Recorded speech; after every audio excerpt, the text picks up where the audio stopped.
Hello guys, welcome back to my YouTube channel, Sunny TV. Ngayon guys, ay meron tayong gagawing isang concert na AB502 guys. Ito siya, kaso nabura na guys yung tatak niya dito. 502 ito guys.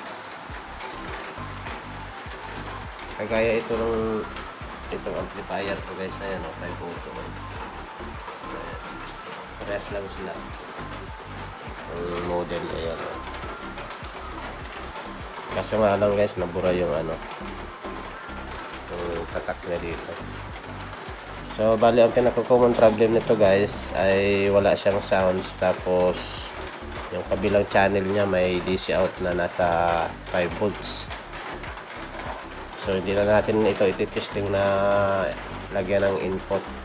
So bali testingin na lang natin, iti-check natin yung speaker output niya kasi mayroon siyang na DC out na lumalabas na halos nasa 5 volts DC. Okay guys, so bali naka-plug in na yan guys. So ilalis ko na yung yung input niya. Tinanggal ko na rin yung speaker niya, baka makasama dito sa speaker natin yung DC out niya. So bali pa-power on ko lang guys, ayan. Ayan. Power on na. So bali yung multi-tester natin.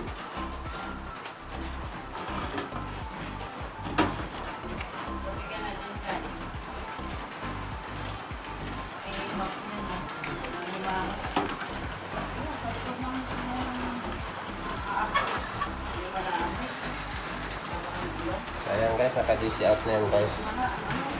Nakaset na sa DC. So naka-on na yan guys yung ampli natin. So ayan guys, itutusok ko lang doon sa speaker out natin.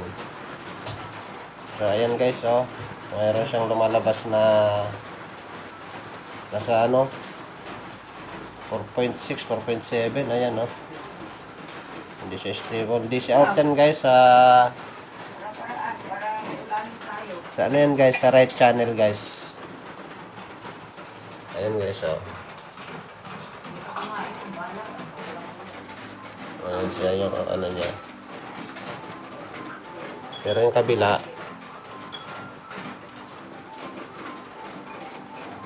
ayan siya, nasa point. Yan lang guys, yung niya. So okay guys, buksan natin ito guys. Buksan na natin ito. Check na lang natin yung loob. Okay, power off ko na to. So pause ko muna to guys, buksan ko lang muna yung unit. So guys, ito na nga guys, nabuksan na natin yung ating unit. So bali, ayan, kunti lang naman yung alikabok niya. So bali, ang unang step na gagawin muna natin guys, dahil may DC out ito, tapos ayaw tumunog yung kabilang channel ay ng unit na to. So mag-conduct muna tayo ng voltage checking. I-check natin yung biasing nito guys sa ating mainboard, yung bias ng ating output, para ma-check natin kung saan ang may problema. Okay, pwesto lang natin yung camera natin. So ayan.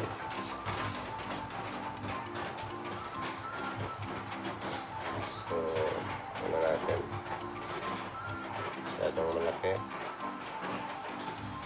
So ganyan na lang guys.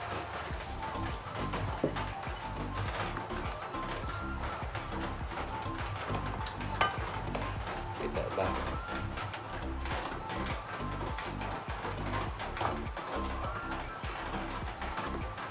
Against the light.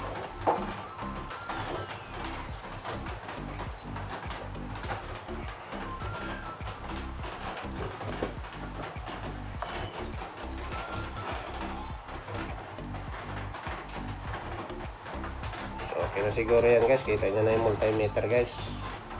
So pa-power on ko na guys, naka-plug in na yan. May ikot na yung blower. Ayan guys, umikot na yung blower guys. So bali guys, into in lang muna tayo sa ano natin.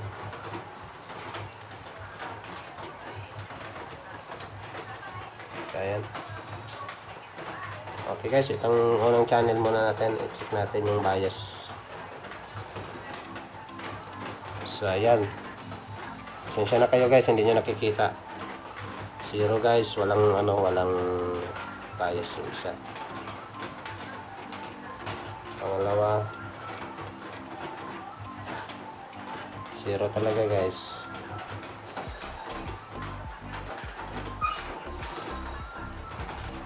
Kaya 0, point. Wala talaga. 21, 0.22. 0.29. So ito sa kabilang channel guys, ito.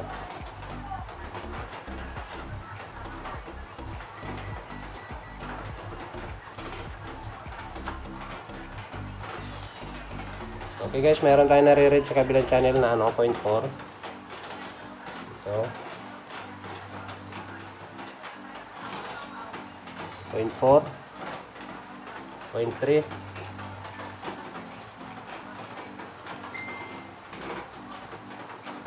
Eh, 0.4 guys, 0.4. So, good yan guys, good. So, papunta na ng right. Good guys, isa.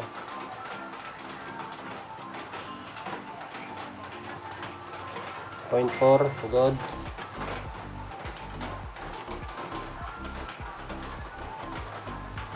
Point 4, good.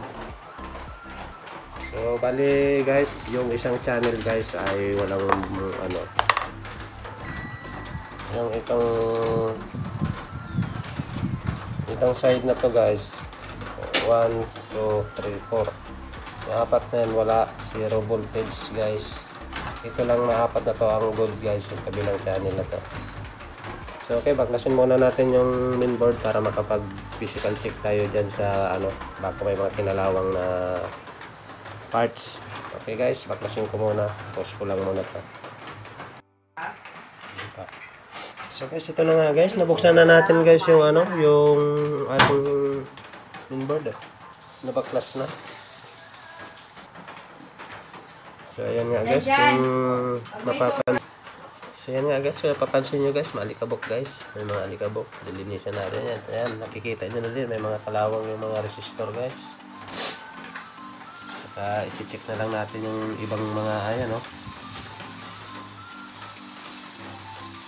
mga kalawang guys, mga paanong drive natin. Kalawangin na. So ayan, kung napapansin nyo dito banda sa may ayan, may putol ng guys ayan, resistor. Ayan puro kalawang guys So di bali guys, linisan ko lang muna to guys. Pause ko lang muna.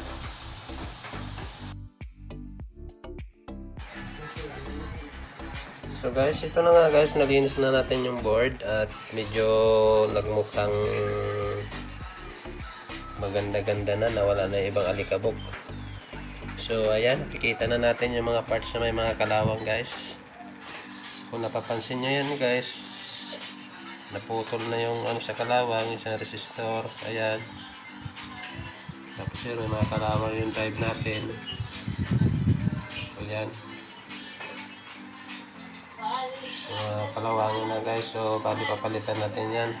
So lalo na dito banda guys sa may out ng natin. Ayan yung surround yan. So yan, mga tanggal na yung mga resistor dyan guys. Gagawin natin, papalitan natin yan guys. So bago palitan yan guys, mag-promote muna ako ng channel ko. So kung bago ka sa aking channel at hindi ka pa nakapag-subscribe or napadaan ka, so please guys, pa-subscribe naman at pahit ng notification bell para sa susunod na mga video i-upload ko, ma-notify ka. Maraming salamat guys, thank you so much. So guys, hindi ko na ipapakita muna, bibidyohan yung pagpalit nito guys. So madali lang naman yan guys, basic lang naman yan. Kung ano lang naman yung parts na tinanggal natin dyan, ibabalik lang natin. So yan yung mga resistor guys. So hahaba kasi yung ating video pag binidyohan ko pa yan. So ikakat ko na lang yung video guys, ipakita ko na lang sa iyo mga parts na mga pinalitan ko dito guys. So ayan nga guys, may mga kalawang, yan lang naman. Kung anong parts yung tinanggal natin dyan na papalitan, ganun din guys yung ipipapalit natin. Simbalyo. Okay guys, sige, umpisan ko na to guys. Pause ko lang muna to guys ha. Thank you so much.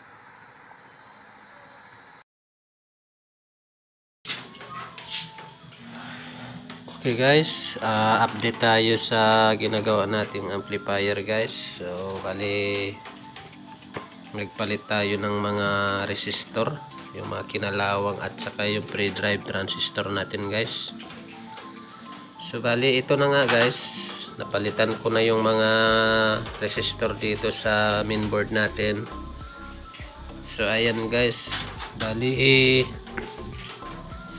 pinalitan ko na lang guys, parang nirecondition ko na lang dahil may mga kalawang na din talaga yung resistor natin. So ito siya guys, oh, makikita nyo guys, halos puro kalawang na siya guys, oh. Ayan, puro kalawangin na guys yung mga paan niya guys.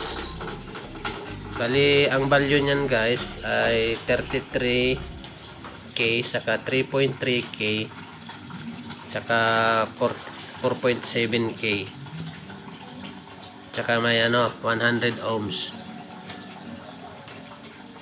saka dito sa baba mayroon din value dito na nasa 10K.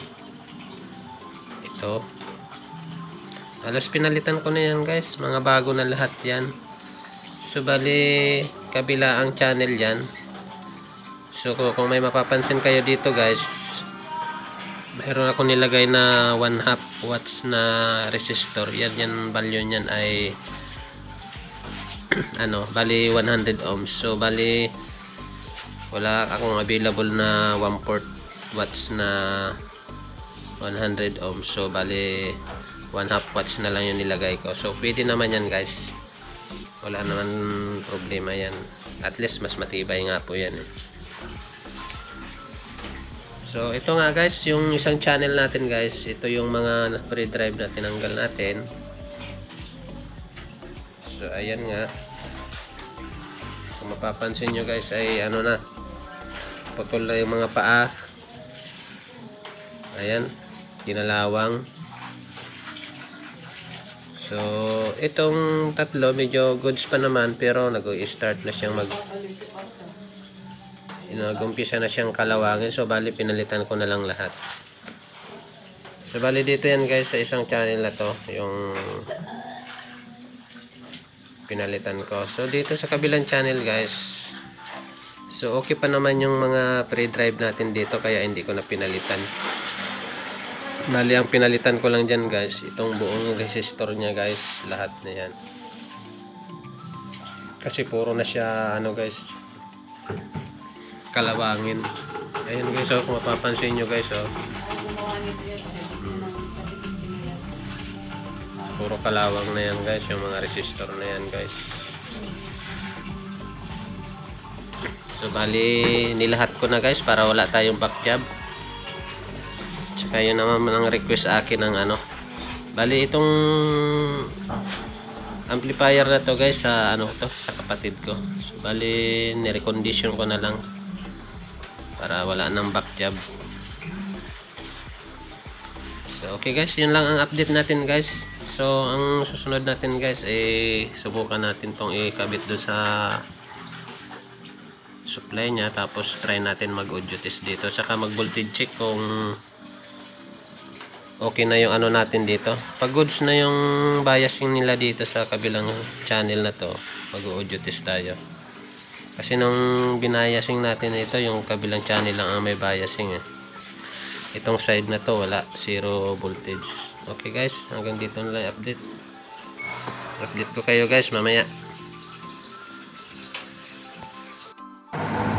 So guys, ito na nga guys, update tayo sa ating amplifier na ginagawa. So guys, na-assemble ko na yung mainboard natin. So pasensya na kayo guys, hindi ko na na-videohan yung aking pag-audio test saka yung pagsukat ng voltage. So bali nagpalit tayo guys ng tone control, yung ano natin, yung mic volume, saka yung echo, at saka yung master volume guys, saka yung balance. Ayan o, nabali kasi yan guys, saka yung balance yan o, pinalitan natin. So pasensya na guys, hindi ko na naipakita sa inyo yung pag check ko ng voltage nito, yung sa ating main amplifier, kasi nalobat yung cellphone ko guys. So bali nung binoltage check ko naman yung output nito, so goods naman, nasa 0.4 lahat guys. So nung pag audio test ko naman, so good naman. So kaya inassemble ko na. So humingi ako ng paumanhin guys, hindi ko na videohan kasi gawa ng nalobat yung aking cellphone. So bali i-testing na lang natin ito guys. Ayan, i-ano na lang natin. So naka-ano na yan, naka-bluetooth lang yan guys sa natin, cellphone lang gamit. Bali video okay yan guys, na tinisting ko na rin yung mic. So ayan, kinakanta yan, tumutunog naman. Tinitesting pa ba?